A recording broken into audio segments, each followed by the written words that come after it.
Hey everyone, me Kevin here. Well, there are two things happening that you would have never expected that are happening. Number one, Elon is going off the deep end again on a Sunday morning. And number two, the 41% off coupon code brought to you by me on the courses on building your wealth will be expiring soon.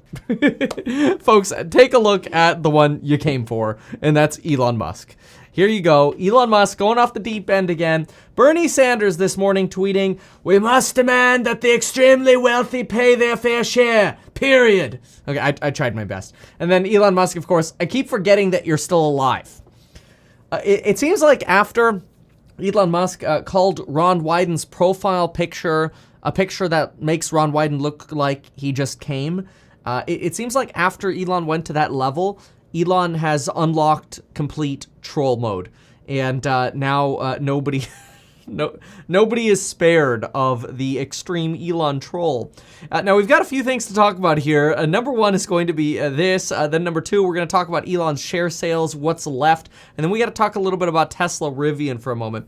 But folks, yeah, this is Elon here, and then Elon did also follow this up with, "Want me to sell more stock, Bernie? Just say the word," which to some is going to create some level of uncertainty, especially certain Tesla stock owners who don't really want the share price to go down in the near term, because the signals that Elon Musk might sell more shares than his already 10% commitment, even though he's not even done selling his full 10% yet, which could also mean that this tweet is just sort of a reference to, basically baiting Bernie to say, "Yes, I want you to pay more." And then Elon's like, "All right, I'll finish selling, or I'll finish selling the rest of my 10% stake so that way I can pay more in taxes," essentially, right? Now, this is where it's worth bringing up how much Elon Musk has sold so far. And shout out to Hey Dave7 on Twitter, Dave Lee on YouTube for putting together a spreadsheet here. You can copy and paste Form 4 into a spreadsheet program and then manually add these all together. Or you could just use Dave's cheat sheet here, which is exactly what we're going to do. So again, thank you, Dave. But anyway, what we can see here is that 10% of Elon Musk's shares would be somewhere around, we know this, would be somewhere around 17 million. Elon Musk has about 170 million shares.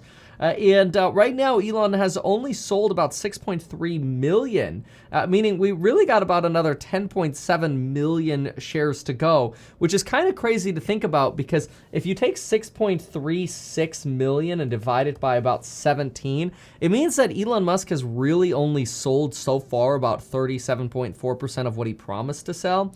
So when you add together the fact that Elon Musk still has about 63.3% of his 10% commitment to sell, on top of the fact that now Elon is teasing the idea of potentially selling even more, you're probably going to end up with a red day for Tesla tomorrow.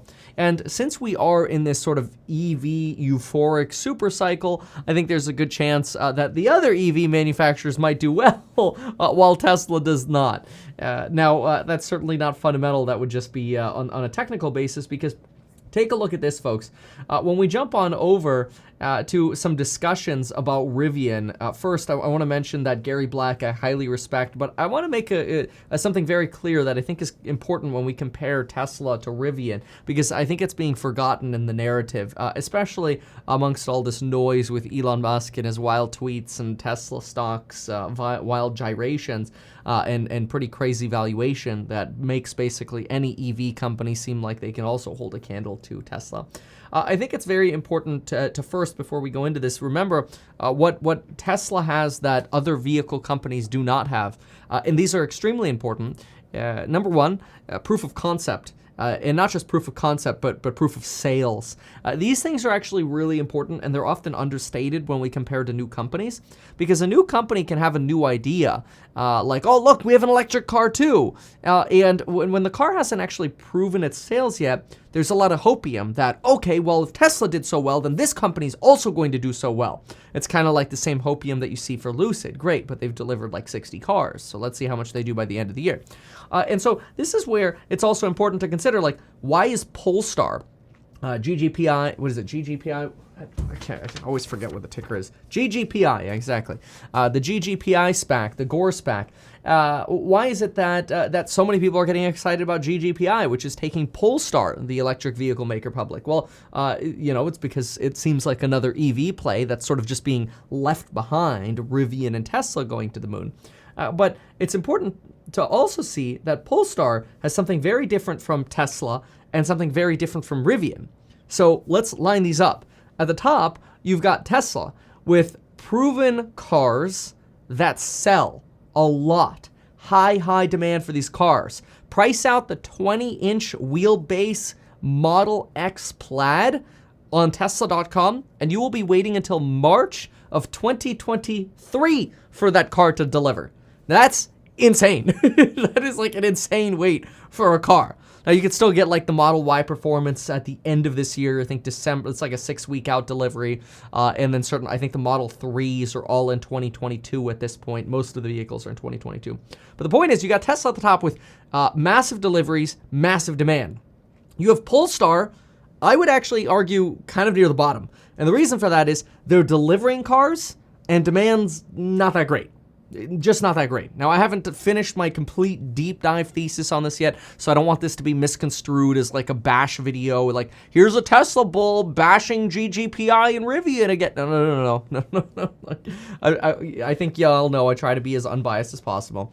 But when you actually have cars on the market and people don't care about them as much, there's no sex appeal, and you don't have a self-driving suite, as well as the other features that Tesla has that other car companies don't have, whether that's the uniqueness of the over-the-air updates, the, changing your car horn to different songs or making your Tesla Model X dance or whatever. These sort of unique Easter eggs are all part of this insane Tesla culture. And so there's a lot more to Tesla than just slapping a battery in a car. Just this morning, I drove literally a Lotus with a battery in it, the original Tesla Roadster.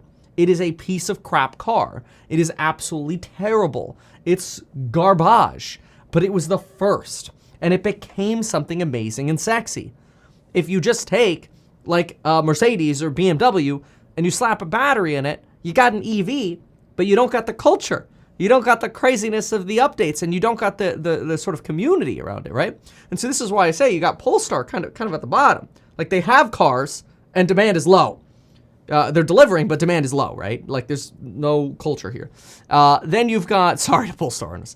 Then you got Tesla. This is cultish culture. I'm going to just be clear about that. It's not like cultured. It's cultish. Then you got Rivian. Where do you put Rivian? We don't know. We don't know where to put Rivian. Now, there are going to be a lot of people probably watching this video like, no, Rivian's going to be just like Tesla. They're going to be Tesla cults too, because they're actually going to have more things. They're going to have their S1 had this all over the S1. It was kind of interesting. They had like 3 different ways you can like interact with Rivians. Like, you can rent a Rivian at a nature preserve and take it out into nature, or you could go to Rivian pop-up stores and be part of the Rivian culture and the RAN network, like their charging network and all this stuff. They're doing their best. Like, don't get me wrong, when you read their S1 and their marketing, Rivian knows what they're up against. They know they have to create a culture like Tesla has. This is why NIO has those NIO stores and the whole NIO experiences and NIO Day. They're trying to create that cult-like culture that Tesla has. So is Rivian. Rivian's trying to do exactly the same thing. That's why Rivian says they're, by 2023, going to have 3,000 chargers, or 1/10 of what Tesla has today, because Tesla just broke the 30,000 charger milestone. This is why they say they're going to have over-the-air updates, fleet management, charging as a service, and a lot of the things that Tesla has. Oh, proprietary battery packs. Okay, cool. Like, battery packs are different from actually creating your own battery cells, but okay, this is not a Rivian versus Tesla versus the others video. It's more to bring us to this particular tweet here. So Gary Black, a person whom I highly respect, a person whom I've also interviewed on the channel. You could watch that video, very, very great. It's called Confronting Gary Black. So check it out, it's great. But anyway, Gary Black writes, listening to CNBC produces brain damage. Now, I think a lot of people who watch this channel agree with that. A lot of people who watch this channel don't love CNBC and we're looking for an escape from sort of the mainstream. Okay, I get that. So this is I would say in Wall Street bet style, retail style culture, this is probably a very populist thing to say, but let's actually get to the content. By 2023, Rivian should deliver 150,000 EVs a year, excluding Amazon van orders. At $60K average selling price, less the $8K EV credit up to $80K purchase under the infrastructure package, that's $9 billion in revenue. At $127, Rivian EV 2023 revenue is 12.2x. Tesla EV revenue 2023 is 11.6x. And so really what's being created here is Gary Black is creating this equivalence that, hey, well, wait a minute. If we can sell Rivians for $60,000 as an average selling price, and we can do so by producing 150,000 per year, then all we have to do is look at 150,000. We'll do it together here. 150,000, 1, 2, 3, times 60,000, 1, 2, 3. Okay, we're gonna get a large number here. We're gonna get $9 billion, right? Okay, now we're gonna look at Rivian stock. Simple Google, that's all you have to do to find out market cap. You gotta hit enter, Kevin, you gotta hit enter. Okay, that's $110.8 billion. So we're gonna take 110.83 divided by $9 billion. There you go, about that 12.3 multiple that Gary Black is talking about, 12.2, 12.3, whatever, simple little rounding difference here, right? So that's something known as a price to sales ratio, or market cap, the price you're paying for the company, to sales ratio, and it's 12.2 times. You could do similar math with Tesla, and Gary Black is suggesting, hey, look, they're similar. So maybe Rivian isn't that overvalued after all. Okay, fair, but wait a minute. Investing is not that simple. I know Gary knows this. In terms of a popular tweet for the Rivian audience, this is cool. Although a lot of Gary Black's followers are Tesla fans. And again, I love Gary. But I have a counter, okay? My counter is this. On Rivian at 150,000 vehicles by 2023, their S1 indicates an average selling price of $67,900, including $14,000 to $15,000 in lifetime revenue. Lifetime revenue is charging as a service, services in general, fleet management software, all this other crap. Potentially meaning a closer to $52,000 average selling price, right? If you back that off. That's lower, right? That's 12% lower, worth noting that right away. So that's a 12% difference right away. Also, Tesla has a revenue multiple that might be similar, but has proved manufacturing and sales. I should have said that, but I probably ran out of characters. And sales, right? Versus Rivian, which means you have to include some form of risk adjustment for Rivian, because that is not in this metric.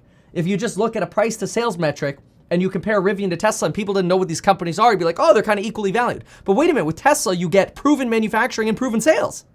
You have neither of those with Rivian. And don't tell me the sample cars they've delivered so far or produced so far are proof of manufacturing. They're not. That's not proof of manufacturing at scale. Like, we got to somehow ramp from hundreds of cars a month, or at this point, tens of cars a month, to thousands of cars a month, to like 10,000 cars a month, or 12,000 cars a month to actually get to this about 150,000 figure, roughly, maybe 12,500. But anyway, that creates a risk adjustment for Rivian. We gotta know that. We gotta be aware of this when you're looking at these other companies. So somebody then replied to that, and I wanted to go through that, and then we'll circle back to Elon here, because there's a little bit of junk that Elon's pulling off as well. But anyway, okay, so we're gonna go to tweets and replies here, and so somebody was challenging me on this, and that's fine. Like, I appreciate that. Oh, they deleted their tweet. Oh, that's quite interesting. But anyway, I basically made this comparison that, hey, like they were essentially saying, hey, but like they're close. I mean, Rivian has all this potential, and I'm basically making the argument, yeah, that's fine. But you can't create a false dichotomy between Rivian and Tesla when Tesla is proven and Rivian is not. That means when you do your valuations, bummer that this tweet was deleted. I guess my response has worked. Not that I encourage people to delete, but when you do not know yet.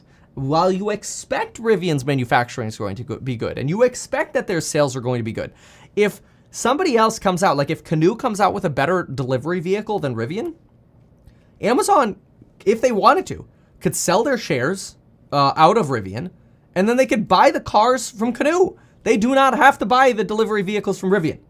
Okay, they have an option. They have the first right of refusal. Okay, that's very, very, very, very different. So you have to include some form of discount for the risk of the unknown at Rivian, and that's all I'm suggesting. So if you are an investor, please consider this stuff. These are the things that we talk about in the Stocks and Psychology Money Group.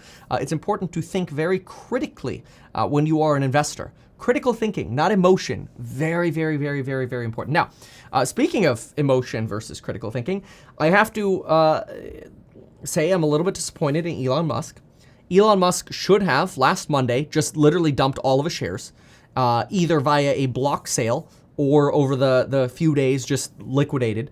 It would have hurt Tesla substantially in the short term. Tesla could have gone down to 950, 900, whatever, but it would be over. Like, rip the frickin' bandage off.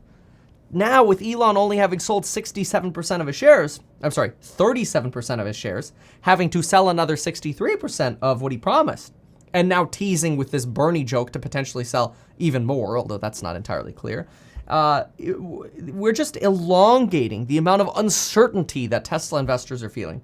There's only so much buy the dip power. And so I am concerned that the buy the dipping could come to a place where there's just no more money for buy the dipping, and Tesla stock stays down lower for longer thanks to this elongated selling by Elon. He could have done a block sale, paid like a 3 or 4% commission. He would have made more money at this point than how he's selling right now. And so I do have a little bit of a qualm with how Elon is kind of like do-it-yourself selling his shares here, because I know he doesn't like paying brokers, just like he sells his real estate himself. But I think in this case, not only is it losing him money, but it's also hurting Tesla stock and Tesla investors. So I don't appreciate that. So Elon, if you're watching this, can we just get the rest done via a block sale? And please be done with it, okay? In the meantime, I will buy the dip. Okay, we'll make that deal. How's that sound? Okay, deal. Thanks everyone for watching this. Hopefully you found this helpful, and we'll see you in the next one. Thanks again. Goodbye.